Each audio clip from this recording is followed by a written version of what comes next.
Hi, this is Chat Boxing. I'm Sean. I've got my man Sean here from Wuntwo Boxing, and we're going to be talking about George Groves and Chris Eubank Jr. coming up in, when is it, Sean? Is it? It's in January. January. Yeah, January. I don't know the date, but yeah, January sometime. Yeah. Well, this is a fight that we've all been looking forward to for, well, a couple of years, really. I mean, this is definitely one of the best fights to be made in Britain. It's always stylistically been something that we'd all like to see. So let's get started. I made a video about the like a post-fight for the George Groves Jamie Cox. You didn't do one, so tell us about your take on that fight. How did you see it? Right. So I'm going to start by saying something completely different, and then I'll answer your question. I think the main problem and the only critique I've got of this tournament is that I'm looking at fights that are potentially in the future. So whilst I was watching this fight, I was constantly looking at Groves, who was obviously the favourite, and I was thinking, you're going to win this fight. And I was comparing what Cox was doing and then what Eubank's going to do against Groves in certain situations. So what I was finding was, and this goes back to your question, what I was finding is that when Cox was backing Groves up against the ropes and he was unloading, and at points Groves looked really scared, I was thinking, yeah, Cox has a chance here. And to be fair, I really wasn't impressed with Groves, how he didn't get out of those situations. And then I was thinking, like, what's Eubank going to do in the same situation? Because I've watched previous fight videos. I've gone through a few of Groves' last 5 fights, let's say, and he gets put up against the ropes and people unload him like quite a lot. And yeah, he's good at counter punching, but he's against Chris Eubank Jr., who has an output that far exceeds anyone he's ever fought. And throughout the whole fight, I think the whole thing that I kind of had in my head, I was just like, you just don't look good enough as a world champion for a start, and secondly to withstand Eubank's constant pressure and just really fast and kind of vicious punches. And that was my initial outtake. What about you? Well, personally, I saw an improvement in him fighting against the ropes. I agree with you. He does get pushed onto the ropes a bit too easily these days. I don't know if it's because he's not quite as quick on his feet. He chooses not to move as much. I don't know, because obviously before he was with Adam Booth, now he's with Shane McGuigan. He fights slightly different, doesn't he? But I thought he looked better off the ropes than he did against Chudinov or Murray, the last couple of fights that I remember watching. Because, he covers up quite well. And Jamie Cox is very aggressive, you know what I mean? So he literally, he's steaming, and he's taking some big punches, to get in there. And he was making him pay for getting in there. So he was prepared to take those shots to move in and start unloading. And he's got very fast hands. So I thought George Groves did actually quite well. Like a couple of times, he just kind of covered up, clinched him, and then pushed him back towards the ropes. Do you remember he was on one side of the ring? He literally sort of pushed him halfway across the ring and then just started giving him his own body shots. Other times, he would sort of cover up quite well. He'd sort of duck some, slipping and coming back with some good counters. Fought his way out of there quite well, I think. He did get caught with some punches, but he always has done, hasn't he? Groves. I mean, he's never had the best defence. No, I do think he was. I do think he was slightly. He's looking better to me, looking a bit sharper. And when they had those exchanges on the rope, he got hit when Cox first came in and he started his attacks. He caught him with some good hooks. To be fair, he's got a very good hook, Jamie Cox. He's a decent, aggressive fighter, and I think he's better than people gave him credit for. 100%. So he did come in. He's a bit small. He's quick, fearless. He was undefeated. So he's quite reckless, really, coming in, landing those first couple of punches. But then, as the exchanges went on, I thought Groves dealt with them quite well, to be honest. Yeah, well, I mean, a lot of people are talking about George Groves being on the decline, and I think most people will agree with that for the most part. But, I mean, you said he looked sharper in that fight than he has in previous fights, and I agree and kind of disagree. And the thing is, I think that Groves seems to lack the kind of viciousness and the combos that he used to throw. we spoke briefly about obviously Groves' game plan, one of your videos, which had a little chit chat there, and you essentially said that the game plan obviously was to obviously counter and whatever, and that worked, and that's fine. But Groves, he doesn't seem like the sort of fighter he used to be when he used to kind of demolish people. Now he seems like much more laid back, and he seems too scared to kind of get involved to a degree, like the Groves that you saw in Groves Frotch 1. Do you know what I mean? Like he was up, he was game, he looked like a young lion. He was ready to fight, but in this fight that we just watched, like as a world champion, like I just wasn't impressed. Like even from his kind of facial expressions, he looked worried, and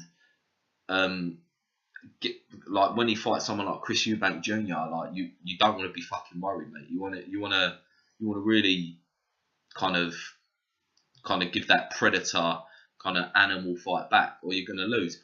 Or, and like I said in your video, I mean, he didn't establish a jab, and jabbing's never been Groves' game. But if he's going to fight someone like Chris Eubank Jr., he's going to have to establish a jab, and he's going to have to keep moving.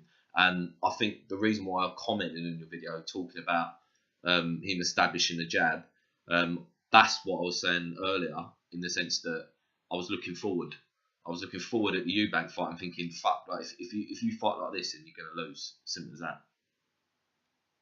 Yeah, I mean, George Groves has got a very good jab, like when he wants to use it. I just think in this fight, fighting a southpaw who's very aggressive and he's smaller than him as well, he was just literally walking him on like straight away to the big right hands. I mean, he done him with the body shot counter with the right hand, didn't he? He got him with loads of them coming in, the uppercuts, got him with the straight right. From the first round, really, Jamie Cox was just, overstretching, rushing in, really. I think maybe the occasion got to him. Maybe he thought his best option was to sort of put it on him. I don't know. But for me, I think it worked very well, just like walking him onto those straight right hands. And I think that's what he did. I think the jab is something you've seen him before, like in the past, use it quite well defensively as he starts to tire out a little bit. I mean, as the fight goes on, and he can just use that strong left jab and he's got quite a wide stance, doesn't he? So he gives himself quite a bit of space to keep people away from him if he wants to slow the tempo down. I don't see him having a problem doing that against Chris Eubank, to be honest. See, I do. I really do. That's where I've got to disagree. I mean, so one other thing I wanted to say. In fact, no, just say that because we'll come back to what I was going to say anyway. So yeah, I just don't think that Groves is going to be able to establish a jab that keeps distance between him and Eubank. I think Eubank's going to be far too quick, and he's going to go for the brawl, essentially, that Jamie Cox came in to have, and I think Eubank's going to do it more effectively. That's what I see. I mean, as a world champion, I mean, like if it was James DeGale, I know that they're different fighters, but if it was James DeGale and he was fighting Cox and Cox came in with the same game plan, he would have been moving a lot better. It'd have been kind of using his arms to keep Cox away from him, and he'd been like kind of dancing around the ring a bit more. And Groves like he can't really do that. And obviously he's got his own strengths. He's got like good power punches, etc. We saw how he dispatched Cox, but I mean against Chris Eubank Jr., I feel like to a degree he's not tailor made, but he's a really good fight for Chris Eubank, and I think possibly. I mean, one. Go on, sorry. Well, I think most people are saying, and I would agree with this, that a big strength that Eubank has over Groves is his engine and his stamina. I mean, he is very, very fit, very well conditioned. Yeah. And you can see him. I mean, we've seen him, haven't we, fighting at a fast pace, 12 rounds. The only thing is, he could possibly not start that quickly. George Groves could pick up a few early rounds, but you definitely think as the fight goes on, Eubank's going to have more energy, and he's tougher probably than Groves as well. Well, I haven't seen Eubank get hurt. I haven't really seen him fight anyone who's a particularly big puncher, apart from Abraham, who at that point was well past it, and he didn't really have that much ambition and desire, did he? And although he's like a big, strong puncher, he's not like George Groves, who's like quick hand, sharpshooter. Chris Eubank, as good as he is, and as good as the stuff that we've seen from him, he is also quite reckless, and he does literally sort of leap in off balance. Now, whether he'll do that against George Groves remains to be seen. But he always does it, really. Like, he's always like sort of swinging in, like literally sort of jumps in with uppercuts or big hooks. Like Billy Joe Saunders was able to just quite easily outbox him until he sort of run out of gas, really. But that was when he was inexperienced. And going back to the point you just made just quickly. Because of his style. Yeah, but going to the point you made, going back to the point you made just quickly now.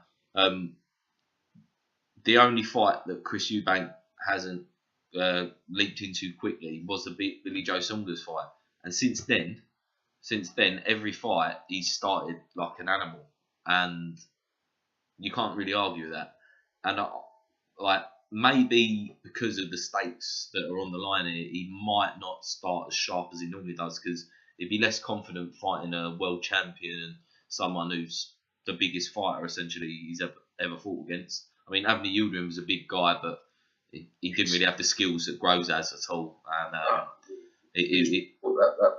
yeah, he's just a bodyguard, wasn't he? Really, like he wasn't really a boxer or anything like that. But it depends, like if he can get his respect with some of those like right hand counters, because like you say, Eubank, he starts like an animal. He's aggressive. He might be a little bit wary here, but he's going to start on the front foot. You think, isn't he? If he's going to win, that's what he needs to do. I can't see him like on the back foot, like outboxing George Groves.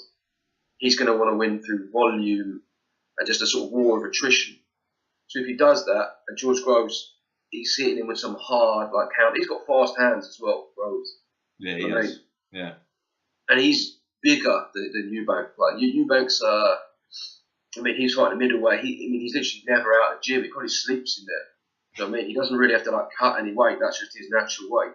George Groves, if he can kind of, he'll have to sort of not boil himself down to the point where it's unhealthy, but he's naturally bigger, and he punches clearly a lot harder. So we know that Eubank is tough, but if he's just sort of walking onto those kind of punches, because he's clever, Groves. You know what I mean? He's got a lot of experience. So it's by no means a foregone conclusion. I mean, stylistically, I do think that you've got to give Eubank the edge, based really on the fact that how tough he is, or how tough we assume he is, how much energy he's got for 12 rounds, and the fact that George Groves hasn't really shown that much stamina in the past, and he's not shown that much toughness either. So you put those four together, yeah. And like I would personally sort of edge Eubank as the favourite, but I'd say George Groves got a lot going for him. And one thing I would say as well, that the last two times I remember George Groves being like written off like this, and everyone was saying, "Oh no, he's got no chance." James De Gale in the first fight. Do you remember that? Everyone was saying that James De Gale was going to win easily. Stylistically, George Groves didn't have a chance. He was chinny. He was this. He was that. Yeah. No one really gave him a chance in that fight. He came out and outboxed him. Yeah, it was very close, and like really it could have gone either way. But I think Groves edged it, and he fought a very good, very intelligent fight, and he dealt with that pressure very, very well at that stage. Second time, Carl Fropp's first fight. Do you know what I mean? Obviously, most of us agree that he was very unlucky with the way that ended. Put on an amazing performance. Going into that fight again, everyone was like, "Oh yeah, he's got no chance. He hasn't fought anyone, blah, blah, blah." He went out there. I think when he's got his back to the wall, going back to what you said earlier about that sort of, if he's still got that viciousness about him, I think in this situation, when he's the underdog, it's a British, an all British domestic dust-up, I think he's going to be well up for it. I think he's going to have the eye of the tiger back. Yeah, well, I think that's what makes this fight very exciting, especially for the British fight fans anyway. Both of them talk a good game. I mean, Groves is a bit more calm in his demeanour these days, isn't he? And Chris Eubank Jr., he's really cocky.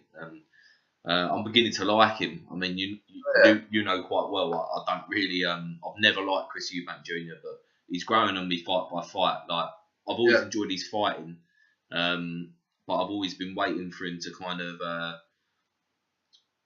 live up to his talk, and he really is.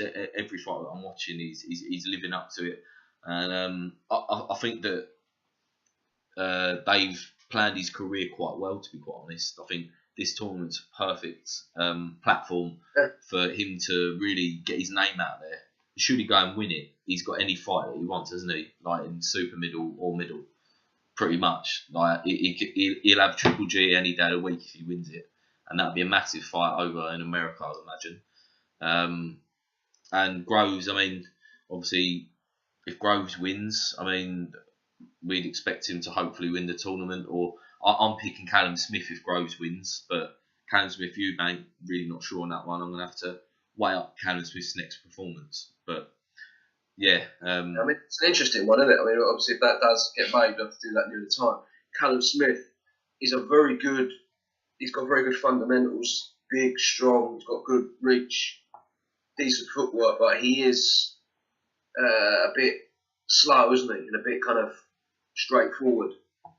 But he's a winner. He always finds a way to win a fight. And his last fight against Skoglund, mate, I thought that was such a good fight. The amount of people that on YouTube that were sitting there commenting saying that Skoglund was a bum and all that. Skoglund is mustard, mate. He is a good fighter. And I think a lot of people did not expect him to be as good, and then slated Callum Smith for not dispatching him. When people haven't heard of someone, then they just say they're shit, don't they? That's like how it works with a lot of people. Yeah, but that's why I don't know him. He must be shit. Yeah, but that's what annoys me. Like Callum Smith actually put out quite a good performance against him, but he just fought a fighter that really turned up game on the day. And that's another talk for the future. So, in terms of how you see this fight going, do you see a stoppage?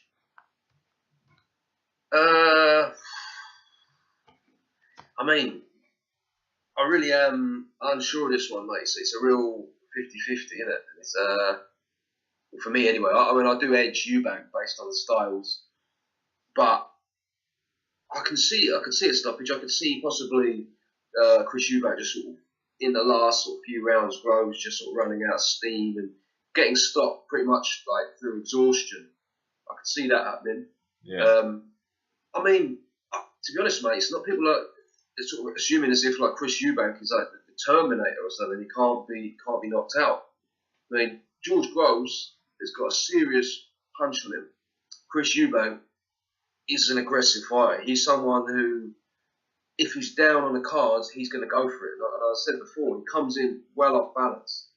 Quite plausible that he could get taken out as well in this fight and knocked out. If he tries to swing some crazy uppercut, walk straight onto a right hand, timed perfectly, he could get knocked out. Don't worry about that. Yeah, he's never been it, has he? I mean, I think the biggest punch he's taken in his career is off Spike O'Sullivan, I think. Yeah, quite a big puncher, to be fair. But he doesn't have like the speed that George Groves. He's not, exactly. He'll see them coming a mile off. You know what I mean? Yeah. He might not be able to get out of the way of it because he's too busy swinging about 35 of his own punches. But with someone like George Groves, who can just hit you with a hard punch you don't really see coming. Do you know what I mean? It's a tough one, mate, because I could see George Groves as well, sort of using his experience and winning on points. Well, I could see so many. I could see Chris Eubank winning on points through sheer volume as well. Well, I mean, I can't really give you a definitive answer. I'm just going to sort of sit on the fence at this point. My initial impression is that there won't be stoppage. I see it going 12 rounds, but I certainly wouldn't be surprised if it was. Yeah, well, I think the one thing we guaranteed, and I pretty much agree with you, which is why I asked the question. Obviously there could be a stoppage on either side because Chris Eubank could do it through pure output across the fight. Groves could sit there and catch him just with a naughty counter, whether it be to the body or wherever it may be. But what's definitely guaranteed is this going to be a proper dirty, scrappy fight, and I think that's why everyone's so excited because with Eubank, every fight's a scrappy fight. And in terms of how he's going to approach Groves, I mean, he's going to force Groves into that. And Groves is counter punching or whatever. I think it's going to be a proper good dust up this one, like proper. Yeah, I mean, it's got all the ingredients in it. The fact that they're both British, the build up is going to be absolute quality. Looking forward to like the George Groves and like Chris Eubank Senior, like trying to take the piss out of each other. That's going to be funny. You've got the fact they're both skillful, and also they're just real. said in my other video that they've both got that sort of bulldog spirit. I mean, they're two of the most tenacious, gritty sort of fighters out there, really, in my opinion. Do you know what I mean? George Groves, one thing I'll say, you said earlier about has he sort of slightly lost that a little bit? Possibly. I mean, there are two factors. Obviously, he got knocked out quite badly, didn't he, in front of 80,000 people at Wembley Stadium. Was it 80,000? Was it? You better ask Carl Froch. Yeah. At Wembley Stadium. That was fun. Also, the fact that he put that German bloke in a coma, didn't he? Oh, way back when, yeah. Who was that? That was before Martin Murray, I think, like a couple of fights ago. I don't know if he's all right, that guy, but he was in a coma for ages. Battered him. Was it Gutnet? Gutnet? That's it, yeah. I remember watching that fight thinking, like, his corner, like, got to stop. Because he was just tough as old boots, that bloke, wasn't he? Yeah. He just kept, I mean, he was just taking an absolute hammering for rounds and rounds. And at the end, like, apparently he collapsed in his locker room, dressing room. And he was in a coma for about, I don't know, like at least 3 months. I mean, for all I know, he might even still be in there. Yeah, he was still in there, I think, when he fought Martin Murray. Or maybe even when he fought Chudinov. So that's got to play on your mind. If you're a normal person with any kind of compassion, you put someone in a coma, next time you're like punching people in the face, potentially that could play on your mind, and that could have something to do with it. I don't think it's going to in this. I think there's going to be enough national pride, like being the man in your country at stake.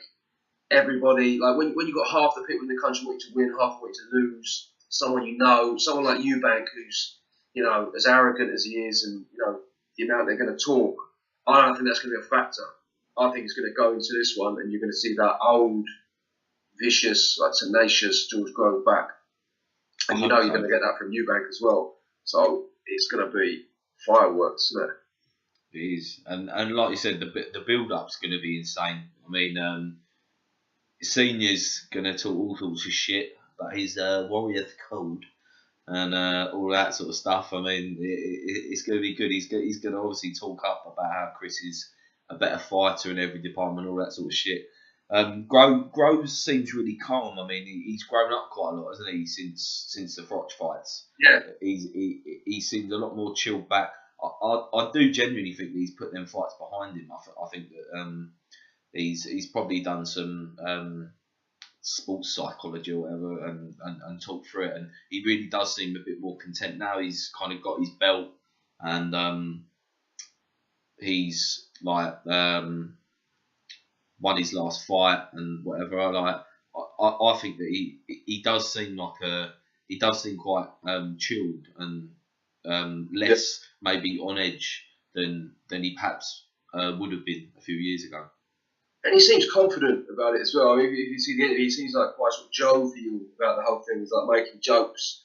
You can tell he was saying something about Eubank wrapping his own hands, like trying to like wind up like their team, basically saying they're not really professional, they don't really know what they're doing, and he just sort of taking the piss a little bit. So I definitely think the build-up's going to be good fun. Yeah. Here's a question for you, right? If let's say let's say Eubank beats George Groves and then Callum Smith, would you rate him as a number one super middleweight in the country, or would you still say that James DeGale was number one? And what about if George Groves did it as well? Bearing in mind, George Groves has already beaten James DeGale. He is a world champion, and he put up a much better fight against Badou Jack than James DeGale did. That's a very difficult question.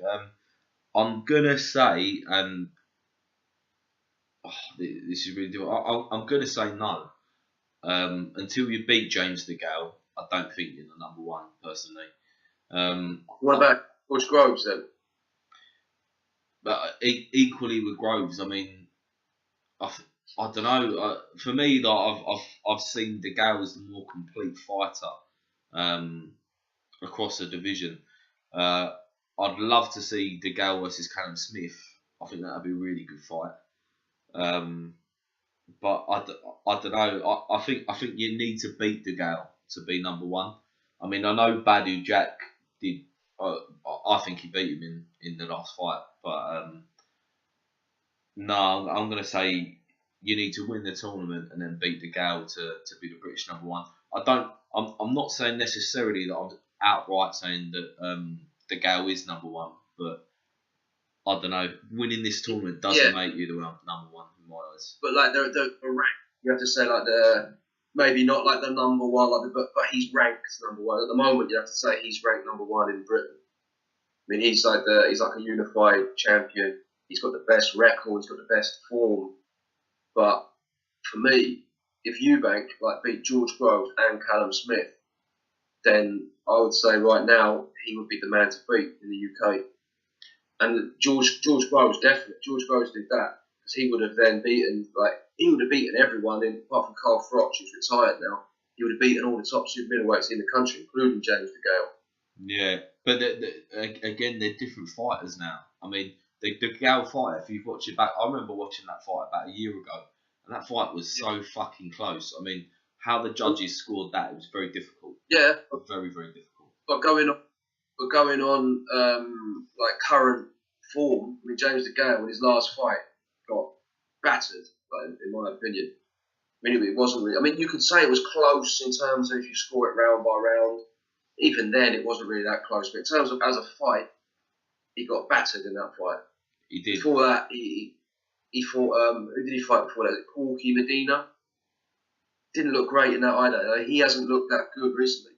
Whereas if George Groves or Chris Eubank beats Groves and Smith, and the way he's doing it, you've got let's say it's George Groves. If he beats Eubank right now, when he's the underdog, beats him in style, then beats Callum Smith, you have to say he's on better form, and depending on what James DeGale does in that time, I suppose. But exactly, that's because DeGale isn't fighting. I mean, yeah, I think rank wise, maybe you've got an argument there. Like, yeah, you probably do. They would have to fight each other as a kind of super final, that's what Cup Winners' Cup, so to speak. Yeah, they'd have to fight each other to really solidify it. But in my mind, I'd make really not if it's Callum Smith, not so much because he would have just beaten one of them. But if it's DeGale, or if it's Groves or Eubank, I'll put him as the number one for me personally, which obviously is quite a prestigious title to be considered by me as the number one in the country. Yeah, 100%. So let's just say Eubank wins the tournament, right? What's his next fight? Is that definitely DeGale? Yeah, it has to be, doesn't it? It has to be his next big fight. And if there's politics or for whatever reason it has to be someone else, mandatory, whatever, then fair enough. But in terms of the next big fight that we want to see, yeah, it has to be. Don't you think? Yeah. I mean, for me, I can't see a mandatory coming into the situation after this tournament. I mean, the tournament kind of, I don't know, the tournament's there to win that belt, and then obviously the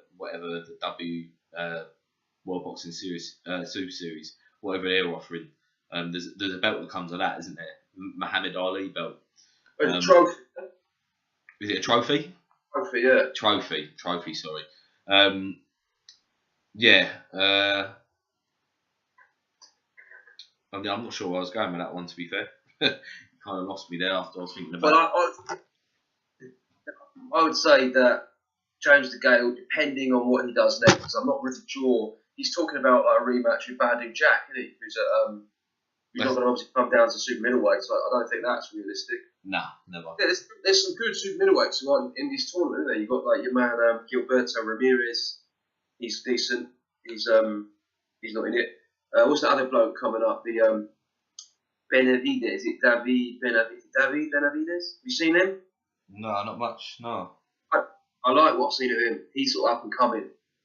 You still got the Durrell brothers still about. I mean, Anthony Durrell was going to fight Callum Smith. So there are still a lot of people to fight out there, but really, it's got to be DeGale for any of them. Yeah. Yeah. As of I'm not making my final prediction just yet. I'm sort of sitting on the fence. I do think that Eubank is sort of rightfully the slight favourite. I'll say that. I'm not saying I think he's going to win, but I can sort of understand why most people are tipping him just based on the sort of stylistic factors that we talked about earlier.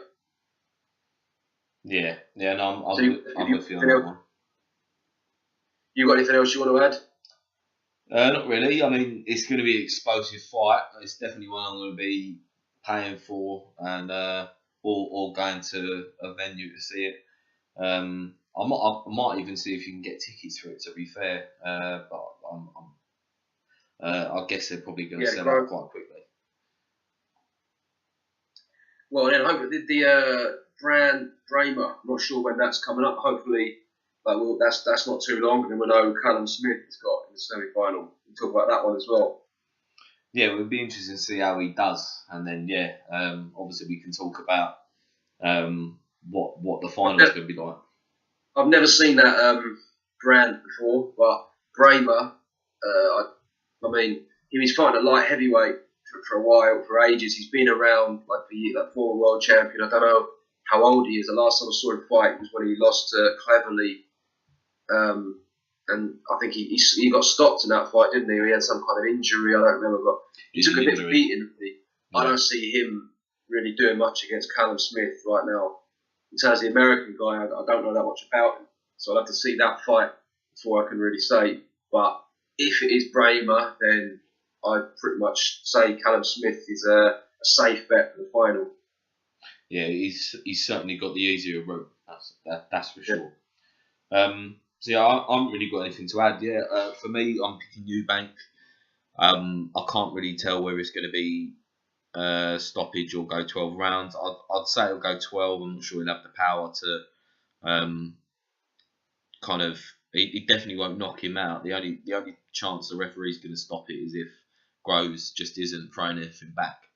But there'll be a lot of hype if Grove knocks him out. I mean, I don't know where Eubank goes if he loses the fight. To be fair, he loses a lot of bargaining power in negotiations against anyone, doesn't he? It depends how he loses. If it's a close fight and he loses a decision, it's one thing. If he gets knocked out, then his whole mystique about I can't be knocked out, and do you know what I mean? I'm literally like a Terminator. Then obviously that's gone, and that will have a massive effect.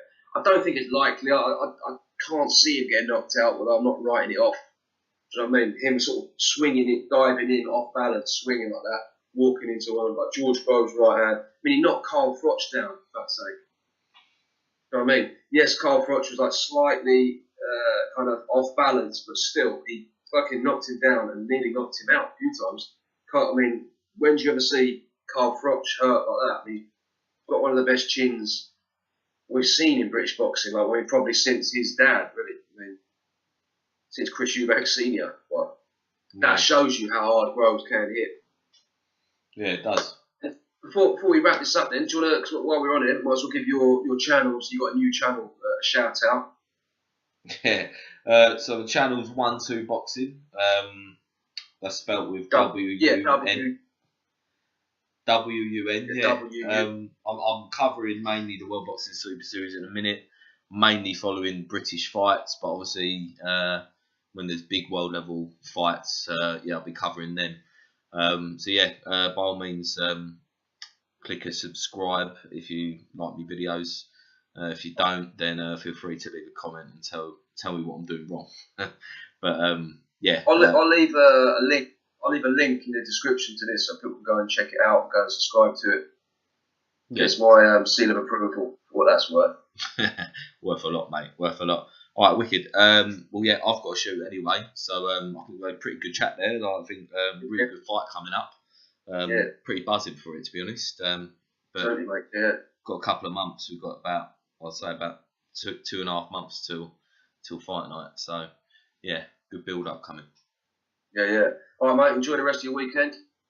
I will do, and you, and let's maybe if the build up's good, maybe let's do another video. We'll see how it goes. Definitely, mate. And if it went after the winner of Bramer, is it Brand? Then we can talk about that with the Callum Smith fight. Yeah, I'm up for that. That sounds good. Sound. All right.